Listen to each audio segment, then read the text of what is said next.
Tu es là et ça nous suffit. Tu es là, Seigneur mon Dieu, et cela est suffisant. Si toi tu es là, alors notre Dieu, le quorum est atteint. Si toi tu es là, Seigneur notre Dieu, nous pouvons siéger. Oui, Seigneur, comme toi tu es là, nous pouvons siéger. Nous pouvons tenir culte. Nous pouvons t'adorer. Nous pouvons te magnifier. Nous pouvons célébrer. Comme tu es là, Seigneur notre Dieu. Oh, béni sois-tu, Jésus-Christ. Alléluia. C'est toi qui donnes un sens à notre culte. C'est toi qui donnes un sens à cette rencontre. C'est ta présence éternelle, notre Dieu. Gloire à toi, Jésus-Christ. Oh, gloire à toi, Seigneur. Merci de nous remplir de toi. Merci de nous vider de nous-mêmes, mais de nous remplir de toi, de nous vider de notre faiblesse, de nous remplir de toi, nous vider de notre tristesse et nous remplir de toi, nous vider, Seigneur, de nos questions sans réponse et nous remplir de toi. Oui, quand tu es là, tout y est, Seigneur. Sois béni, Jésus. Merci, Seigneur, de nous donner ta parole. Oui, nourris-nous, Seigneur, par ta parole. Nous avons besoin de ta parole. Notre Dieu, nous avons besoin de ta parole. Alléluia, ta parole. Donne-nous ta parole. Seigneur, donne-nous ta parole. Jésus-Christ, envoie ta parole et que par elle, nous soyons guéris. Réjouis-nous par ta parole puissante, car tu soutiens toutes choses par ta parole puissante. Tu soutiens nos âmes affaiblies, tu soutiens, Seigneur notre Dieu, des corps malades, tu soutiens l'Église, tu nous assistes chacun dans son activité par ta parole. Tu envoies ta parole et elle guérit ton peuple. Guéris-nous par ta parole. Donne-nous de la prendre avec respect, avec considération. Viens nous communiquer ta parole. Au nom de Jésus, notre Sauveur, nous prions et nous disons Amen. Gloire au Seigneur. Alors je vais nous suggérer de faire la lecture debout. Chacun prend sa Bible, nous nous levons et nous allons honorer la parole de Dieu en la lisant debout. Tu as ta Bible. En tout cas, vous m'étonnez. Qu'est-ce qui s'est passé? Vous avez fêté jusqu'à quelle heure? On dirait qu'on vous a frappé dans tous les côtes. C'est à peine que les gens essayent de se relever. Qu'est-ce qui s'est passé? Qui peut m'expliquer? Qu'est-ce qui s'est passé? Vous avez fêté, vous étiez où? Allez fêter où? À Maloueka? À Maluku? Où est-ce que vous étiez?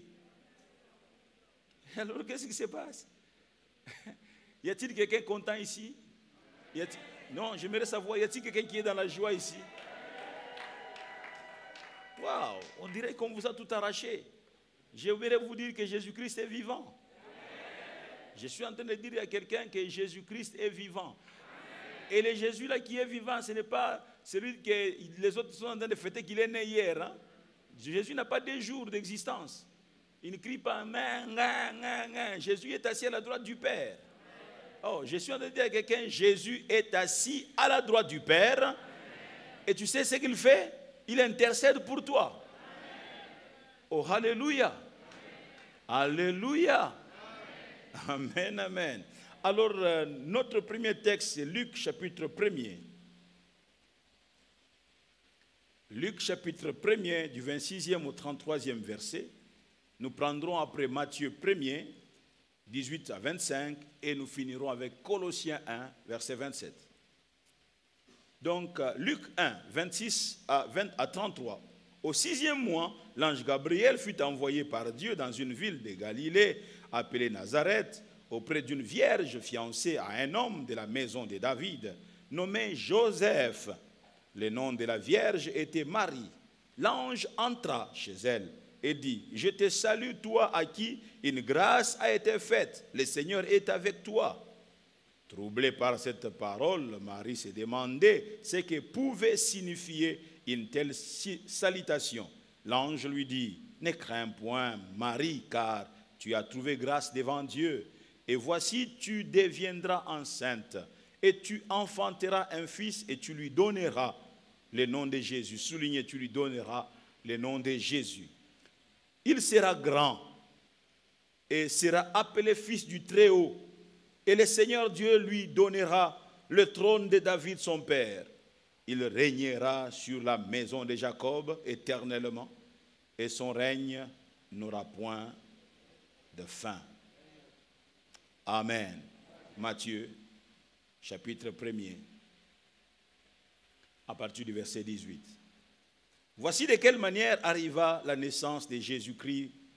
Marie, sa mère, ayant été fiancée à Joseph, se trouva enceinte par la vertu du Saint-Esprit avant qu'ils eussent habité ensemble. Joseph, son époux, qui était un homme de bien et qui ne voulait pas la diffamer, se proposa de rompre secrètement avec elle. Comme il y pensait, voici un ange du Seigneur lui apparut en songe et dit, Joseph, fils de David, ne crains pas de prendre avec toi Marie, ta femme, car l'enfant qu'elle a conçu vient du Saint-Esprit. Elle enfantera un fils et tu lui donneras le nom de Jésus. C'est lui qui sauvera son peuple de ses péchés. Soulignez, c'est lui qui sauvera son peuple de ses péchés. Tout cela arriva afin que s'accomplisse ce que le Seigneur avait annoncé par les prophètes. Voici la Vierge sera enceinte, elle enfantera un fils et on lui donnera le nom d'Emmanuel, ce qui signifie Dieu avec nous. Joseph s'étant réveillé fit ce que l'ange du Seigneur lui avait ordonné et il prit sa femme avec lui. Mais il ne la connut point jusqu'à ce qu'elle eût enfanté un fils auquel il donna le nom de Jésus. Nous disons Amen. Et le dernier passage, ce n'est qu'un verset dans 1 Colossiens chapitre 1er. Que dis-je? Merci, Colossiens, excusez-moi.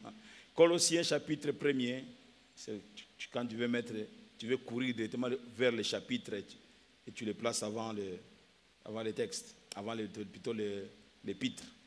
Colossiens chapitre 1er, verset 27, et où l'apôtre Paul, déjà au verset 26, est en train de parler de ce mystère caché de tous les temps et dans tous les âges, mais révélé maintenant à ses saints, à qui, verset 27, à qui Dieu a voulu faire connaître quelle est la glorieuse richesse de ces mystères parmi les païens, savoir Christ en vous, l'espérance de la gloire. Nous déposons nos Bibles, nous restons debout.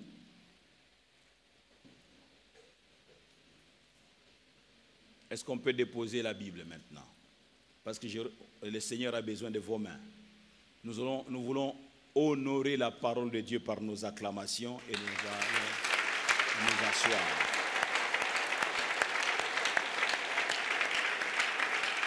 Gloire à l'agneau. Amen, amen. Dieu soit béni. Merci beaucoup. Vous pouvez vous rasseoir. La parole de Dieu doit être honorée. Amen. Dans autrefois, on s'est rassemblé des milliers et des milliers de personnes et un scribe faisait la lecture de la parole. Il fallait voir avec quelle attitude les gens recevaient rien que la lecture de la parole et la puissance du Saint-Esprit descendait, ça a poussé les gens même à déchirer leurs habits à cause de la révélation de l'Écriture. Nous devons, quand nous lisons la parole de Dieu, savoir que c'est Dieu lui-même qui nous parle. Rien que par cette lecture-là, c'est Dieu lui-même qui nous parle. Alléluia. Que Dieu soit béni, Dieu soit glorifié. J'aimerais en quelques minutes m'entretenir avec vous autour de ce thème, le Christ dans notre quotidien. Le Christ dans notre quotidien. Nous venons de lire des textes bibliques qui nous ont parlé, surtout les deux premiers, qui nous ont parlé de quelle manière Jésus-Christ est né. Une jeune fille vierge, elle n'était pas l'unique vierge, et à ce temps-là, mais à elle, une grâce spéciale avait été faite, et le message lui a été annoncé qu'elle deviendra enceinte et qu'elle donnera naissance à un enfant à qui l'on donnera le nom de Jésus. Amen. Jésus. Et lorsque Dieu s'adresse à Joseph, il dit, la Bible dit, voici de quelle manière arriva la naissance de Jésus-Christ. Dieu, s'adressant à Joseph, et je suis en train de chercher les versets exactement là où Dieu lui a parlé directement, où Dieu lui a dit, je commence au verset 19, Joseph, son époux, et qui était un homme de bien, et qui ne voulait pas la diffamer, se proposa de rompre secrètement. Comme il y pensait, voici un ange du Seigneur lui apparut en songe et dit, Joseph, fils de David, ne crains pas de prendre avec toi ta femme, car l'enfant qu'elle a conçu vient du Saint-Esprit, et l'enfantera un fils, et tu lui donneras le nom de Jésus. Il ajoute, c'est quoi? C'est que c'est lui qui sauvera son peuple de ce péché. C'est le sauveur. Oh, amen, amen. Il a été dit à Bethléem, Bethléem, toi qui es la petite ville, mais de toi naîtra pour moi celui qui paîtra mon peuple, celui qui sera le roi, celui qui va conduire mon peuple. Jésus le Christ. Et quand on arrive à la déclaration, disons à la parole que Dieu nous adresse par Paul, lorsque Paul parle aux Colossiens, il dit, car Dieu a voulu leur faire connaître ses plans secrets. Là, je prends ça dans une autre version. Ces plans secrets si riches et si magnifiques, élaborés en faveur de tous les peuples. Et voici ces secrets. Le Christ est en vous et il vous donne l'assurance que vous aurez part à la gloire de Dieu. Alléluia. Christ en vous, l'espérance de la gloire.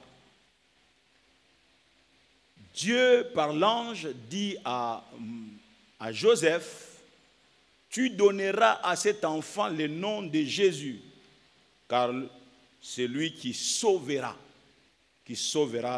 son peuple de ses péchés. Lorsque Dieu est en train d'envoyer Jésus dans le monde est séparé de Dieu. Amen. Le monde est séparé de Dieu. Adam et Ève ont été chassés du jardin, chassés de la présence de Dieu, privés de la gloire de Dieu. Et nous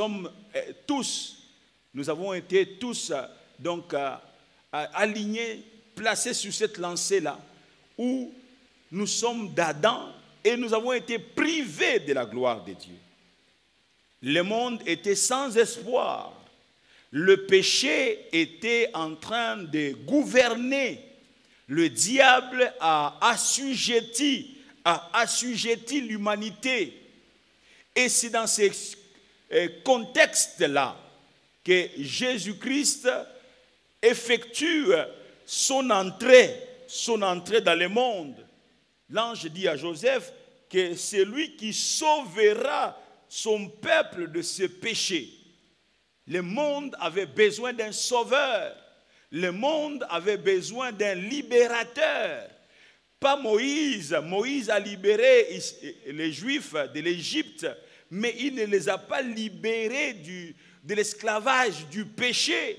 Le péché est une nature, la nature pécheresse.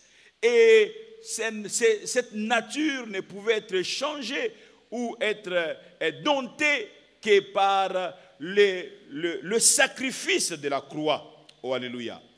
Le nom Jésus vient de l'hébreu Yoshua, correspondant à Josué. Le nom Jésus a la même racine que le nom Josué, qui signifie l'Éternel est salut. Même signification. Jésus signifie l'Éternel est salut. Josué signifie l'Éternel est salut. Salut qui est le mot le plus complet de la Bible.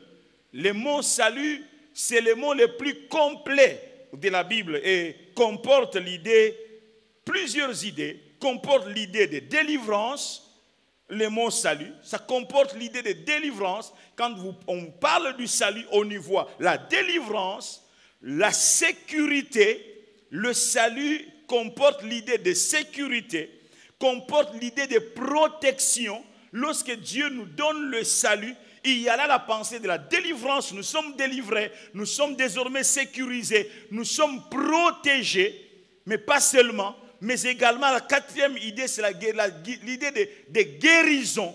Lorsque le Seigneur nous apporte le salut, on y voit aussi la guérison, mais enfin aussi la santé spirituelle. Alléluia.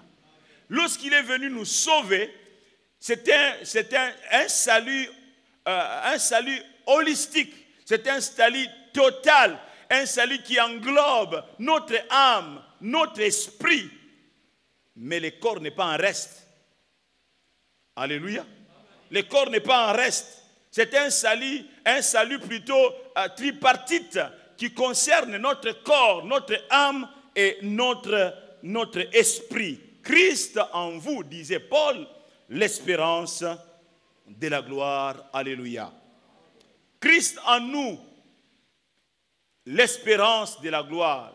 Le mot espérance signifie sentiment de confiance qui porte à considérer ce que l'on désire comme réalisable.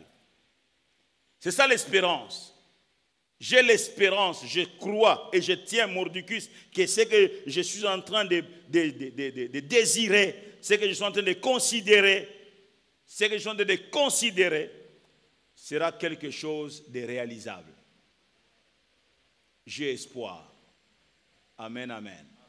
C'est pourquoi tant que tu vis, tu peux espérer. Alléluia. Tant que tu vis, tu peux espérer. Celui qui reçoit à tes côtés, avant toi, ne clôture pas la liste. Oh, amen. Parce que nous ne montons pas tous le même jour, à la même heure. Non, chacun a son temps. Chacun a son temps. Ne tremble pas, dis, cet ami, nous sommes nés ensemble, on a joué ensemble, regardez, il est monté. Non, il est monté, c'est son temps. Mais ton temps vient. Parce que chaque chose a son temps. Alléluia. Alléluia. Hein? Même les étoiles, elles brillent toutes. Mais elles ne brillent pas toutes de la même manière. Chacun a sa brillance. Chacune, je voulais parler de l'étoile. Chacune a sa brillance. Les étoiles brillent toutes. Et nous sommes l'image des étoiles. Nous ne brillons pas toutes de la même manière. Les étoiles ne brillent pas toutes de la même manière. Et j'aimerais aussi te dire que monter, c'est l'affaire de chacun en son temps. L'espérance veut dire aussi avoir confiance. Avoir confiance. Tu ne peux pas vivre sans avoir confiance. Confiance en Christ, confiance en la vie et confiance en toi-même. Il faut croire en Dieu. Un des orateurs pendant le programme de Réano disait, non seulement qu'il faut croire en Dieu, preuve que tu crois en Dieu, tu dois croire en toi. Quelqu'un qui croit en Dieu, qui ne croit pas en lui, c'est un menteur. Alléluia. Preuve que tu crois en Dieu, tu dois croire en toi-même. Tu dois croire en ton avenir. Même si les années se sont passées, tu dois croire en ton avenir. J'entends dire à quelqu'un, tu dois croire en ton avenir. Oh, alléluia. Tu dois croire que ce qui ne va pas aujourd'hui marchera demain. Christ en vous, l'espérance de la gloire. L'espérance est le propre de tout homme bien-aimé. L'espérance est le propre de tout homme. Elle est une nécessité psychologique indispensable à la vie, l'espérance. Si tu cesses d'espérer, tu es mort. Alléluia. Amen. Tu es mort. Même lorsque tu es traqué de tous côtés, tu dois espérer que tu t'en sortiras. Oh, alléluia. Amen. Si tu cesses d'espérer, eh bien, ceux qui viennent pour te croquer, ils vont t'avoir. Parce que tu as cessé d'espérer. Autrement dit, tu as signé toi-même déjà ton arrêt de mort. Alléluia. Alléluia. Alors que nous sommes en train de finir l'année, je viens inviter quelqu'un à l'espérance. Oh, amen, amen. Je suis venu t'inviter à l'espérance. Jésus doit être ton ami de tous les jours. Ça doit être un compagnon au quotidien. Jésus-Christ au quotidien ça veut dire que tu n'es pas seul. Il est avec toi. C'est facile de dire je crois en Jésus-Christ et le laisser derrière soi. Plusieurs disent qu'ils ont cru en Jésus, mais ils font route seuls. Ils ont abandonné depuis très longtemps le Seigneur. L'espérance, bien-aimé dans le Seigneur, est une nécessité psychologique indispensable à la vie et à l'équilibre intérieur de l'homme. L'espérance console et bannit la crainte. L'espérance, ça console et ça bannit la crainte. L'inquiétude bannit l'inquiétude. L'espérance bannit l'inquiétude et ceci malgré la présence de ce qui peut plonger dans la peur. L'espérance. Ne cède pas à la peur. La peur, c'est l'instrument par excellence que le diable utilise. Lorsque tu as peur, tu ouvres toutes les fenêtres. Ton âme est exposée. La peur est un instrument terrible, farouche. La peur, c'est l'ennemi de nos âmes. La peur, lorsque tu cèdes à la peur, tu ne peux plus tenir.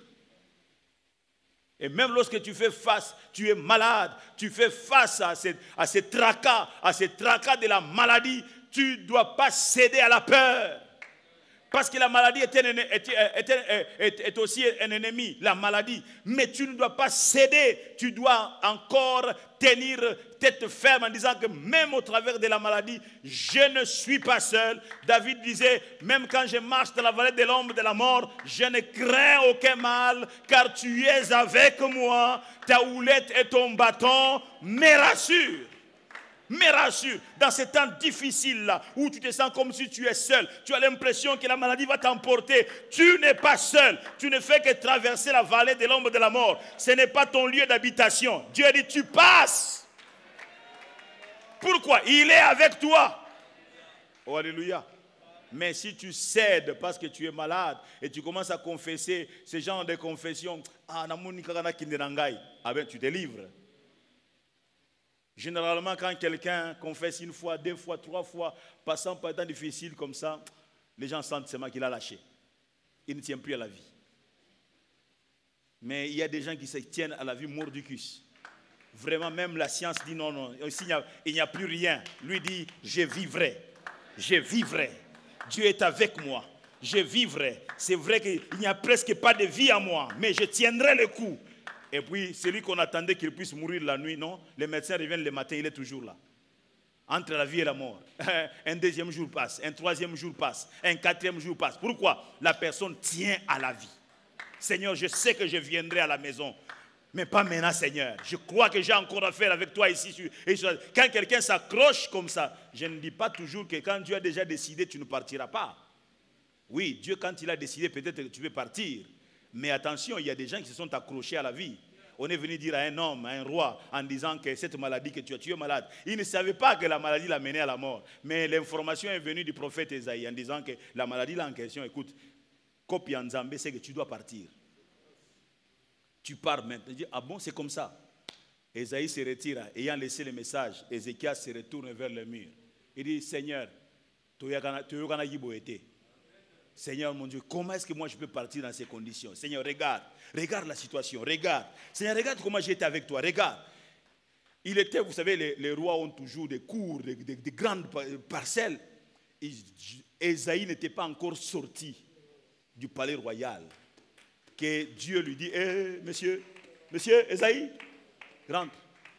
Qu'est-ce qui se passe encore? Rentre, match échangé, rentre. Comment échanger? C'est Ézéchias lui-même qui a changé. Il m'a parlé, il a parlé. Solo laka. Amen, amen. Oh, sur la bienté. Quand tu parles avec Dieu, il faut savoir parler. Alléluia. Et lorsque Ésaïe revient, Ésaïe lui-même est surpris. Il dit dans la confusion, mais tu m'avais dit que je lui dise ce qu'il doit. Il dit oui, c'est moi qui t'avais dit, c'est moi maintenant qui change. Rentre lui dire que je lui ajoute 15 années. Oh, alléluia. Alléluia. Bien-aimé, l'espérance. Quand tu sais t'accrocher, tu sais en qui tu as cru. Lorsque c'est que tu as cru, tu sais aussi le déclarer. Alléluia. L'espérance. L'espérance est fondée sur Jésus-Christ et sur lui seul.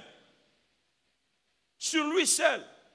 Jésus, c'est lui la base de l'espérance. C'est lui l'espérance même.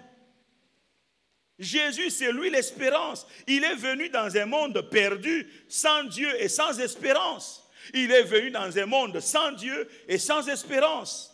Lorsque vous lisez Éphésiens chapitre 2, verset 12, il est écrit que, souvenez-vous que vous étiez en ce temps-là, sans Christ, privés des droits de cité en Israël, étrangers aux alliances de la promesse, écoutez la suite, sans espérance et sans Dieu dans le monde.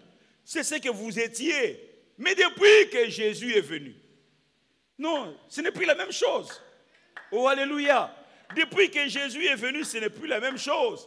Bien-aimé, le drame, c'est quoi? Ce qui est dramatique, c'est quoi? C'est que le monde essaye de se débrouiller et pense qu'il peut s'en sortir sans Christ. C'est ce qui est dramatique. Lorsque nous nous approchons à la date du 25 décembre, les gens sont enthousiasmés, les gens, la ville est sens dessus, sens dessous, la ville est en ébullition, les gens ne savent plus, 48 heures avant la date, ne savent plus rouler, parce que tout le monde est dans les qui cherchent, tout le monde est dans les achats. Et tout le monde va dans tous les sens. Quelqu'un m'a fait rire en disant que quelqu'un qui est à Tchangou, même quand il a $10, il ne veut pas faire les achats à Tchangou, il va faire les achats seulement en ville. Et pourtant, semble-t-il que les marchés là-bas, c'est le même prix qu'en ville. Mais non, cette psychose-là, il faudra qu'il y ait des gars à ville. Et ainsi, maintenant, tout le monde est dans les avenues, on se bloque, on ne roule plus, on est là en train d'attendre, en train de bailler. Donc, parce que tout le monde veut se déplacer. C'est quoi? C'est la date du 25. La date du 25. Même ceux qui n'ont rien à voir avec Jésus. Tout le monde, c'est tout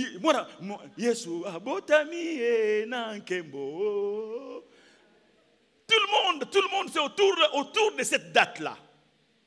Mais quand on vit au quotidien, vous vous demandez où est la place de Jésus dans la vie de toutes ces personnes ici. Jésus est absent.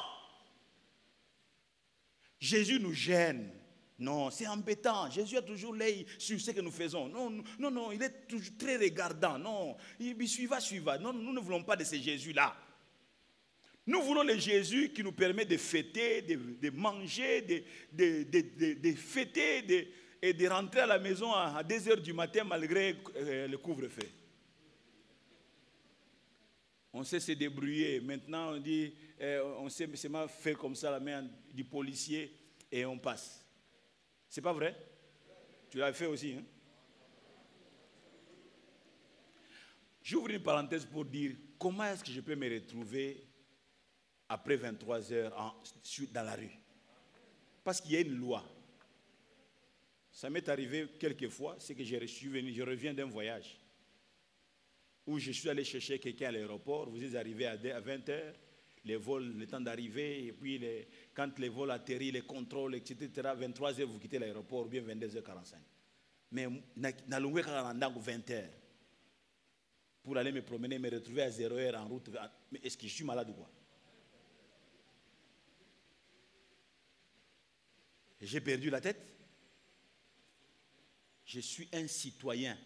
Je dois honorer ce que mes autorités disent. Et puis on trouve des excuses. Mais les autres les font. Oui, les autres. Moi, je ne suis pas les autres. Moi, je suis un monsieur. Oh, alléluia. Je ferme la parenthèse. Le monde essaie de se débrouiller. Et au lieu d'avoir un monde meilleur, c'est plutôt le chaos qui règne. C'est le chaos. C'est la peur qui domine. C'est l'incertitude qui s'impose. Pourquoi? On ne peut pas avoir la paix en chassant les princes de la paix de sa vie. Non, c'est impossible. La paix, on ne peut pas se l'inventer. Tu ne peux pas inventer ta paix à toi. Tout ce que tu mettras sur pied, c'est le chaos, c'est la haine. La seule personne qui peut mettre en toi la paix et te permettre de la transporter, de l'implanter, de l'importer chez les autres, c'est Jésus le prince de paix. C'est Jésus le prince de paix. Bien-aimé, sans Jésus-Christ, c'est le désespoir. Le désespoir semble être le seul maître à bord, à force que le monde s'éloigne de Dieu et l'ignore volontairement. Le monde est en train d'ignorer volontairement Dieu. On se souvient de Jésus quand on vient un dimanche matin comme celui-ci. En ce moment-là, on cherche sa Bible, on les poussette, on vient dans l'assemblée et c'est juste cette heure-là où Dieu est présent dans son esprit. Quand on a quitté ces lieux, Dieu, tu nous attends ici le dimanche prochain. Il ne faut pas nous chercher dans nos affaires, Dieu. Attends-nous ici, nous viendrons auprès de toi. Tu n'as pas besoin de te débrouiller pour nous chercher. Nous viendrons à toi. Tu nous attends ici. Dieu est absent généralement Dieu absent de tout ce que nous faisons. Certains font semblant d'accueillir Jésus et les chassent tout autant de leur quotidien. Ils les chassent de leur quotidien. Nous les chassons de nos lieux de prise de décision. Nous les chassons de nos fêtes. Nous les chassons de nos cultes. Bref, de toute notre vie quotidienne. Nous chassons Jésus. Autrefois, lorsque nous nous marions, les lieux par excellence où d'abord nos invités étaient invités, c'était au culte. Et l'église était pleine lorsqu'on s'est marié. Mayala est là et tous les autres qui se sont mariés à notre époque. L'église était pleine. Et quelle émotion. Toi qui s'es marié, tu es en train d'entrer, l'église est pleine. Maintenant, aujourd'hui, même ceux qui se marient, ce n'est même pas important d'inviter les gens. Les gens attendent dans les salles de fête. Ce qui est grave, même vous les enfants de Dieu, vous vous comportez comme ça. Le mariage à l'église, non, on attend, on sera le soir. Ce qui intéresse, c'est quoi? C'est le manger. C'est ce qui est terrestre. Mais on ignore que ces mariages-là ne durent pas que le temps de la fête. Le temps de la fête, ce n'est pas ça le mariage. Le mariage, c'est la vie. Vous regardez comment maintenant le mariage, on a fait un mariage pompeux. On m'a parlé d'un mariage d'un monsieur, le fils d'un monsieur ici, on a dépensé $1 million, mais ce mariage n'a duré que 45 jours. On a quoi? On a jeté à la fenêtre $1 million. Pourquoi? On confond, on pense que le mariage c'est la fête. Le mariage, bien aimé, c'est la vie. Et les gens qui se marient, le premier cadeau dont ils ont besoin, ce sont nos temps de prière. Que nous puissions être au culte, nous puissions soutenir ce temps-là. Dieu bénit-le, bénit-le. Non, même les chrétiens, ils attendent les mariés à la salle de fête. Mariage, oui, la fête, ça va commencer à 17h, les gens entrent à 21h45. C'est pourquoi je parle rarement des mariages. Parce que quand tu m'invites à ton mariage, tu me dis 16h, Kali sera là à 16h. À 16h. Je suis allé à un mariage d'un bien-aimé ici, ils m'ont invité. C'était leur neveu qui s'est marié. On m'a dit à 17h30, 17h30, ma femme et moi nous étions là. Et personne n'était dans la salle.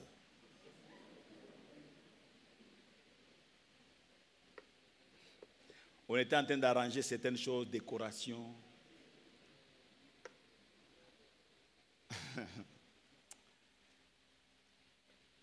Bien-aimés, nous sommes devenus trop terriens, trop terrestres.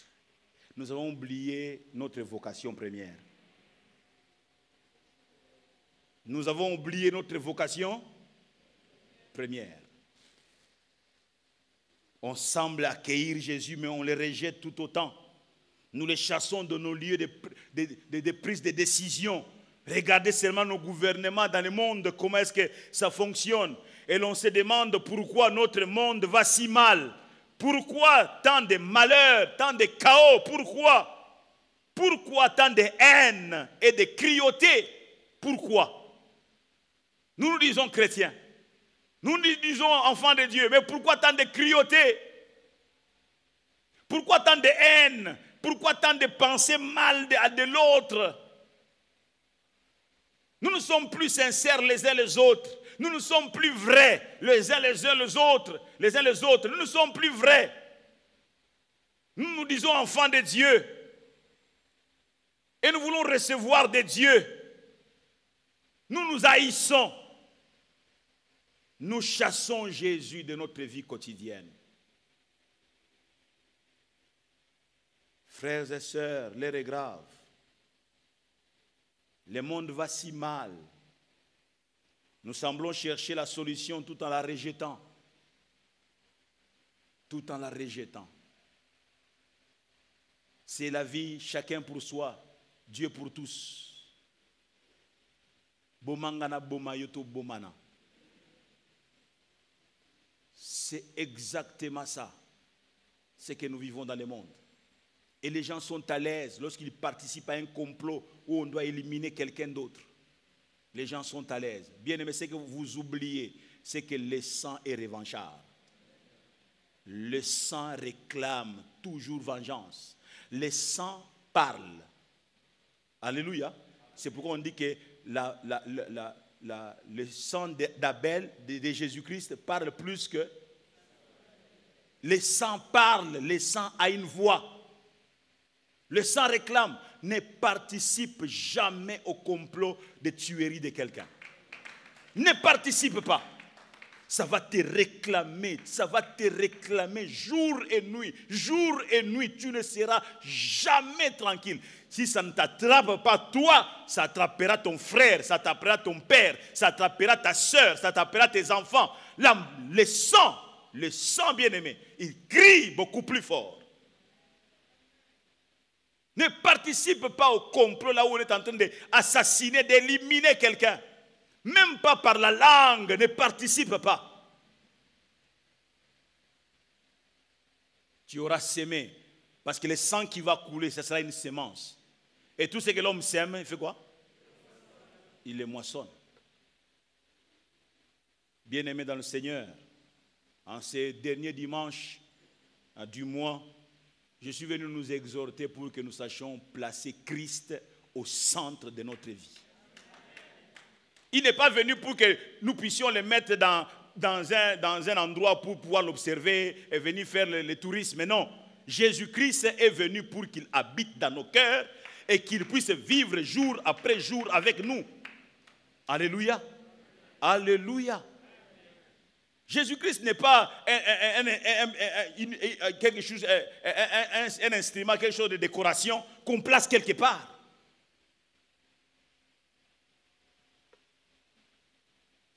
Tu auras beau placer une croix quelque part, tu auras beau avoir un chapelet, tu auras beau avoir une chaînette avec médaille de la croix, Jésus-Christ n'est pas dans ces histoires-là. Il doit être dans ton cœur. Et ta vie de tous les jours doit manifester, doit démontrer aux gens que, tiens, c'est Christ qui vit ici. Ainsi Paul disait, ce n'est plus moi qui vis, mais c'est Christ qui vit en moi. Christ en nous, c'est la vie, mes amis. Mais Christ en nous, c'est la vie en mieux.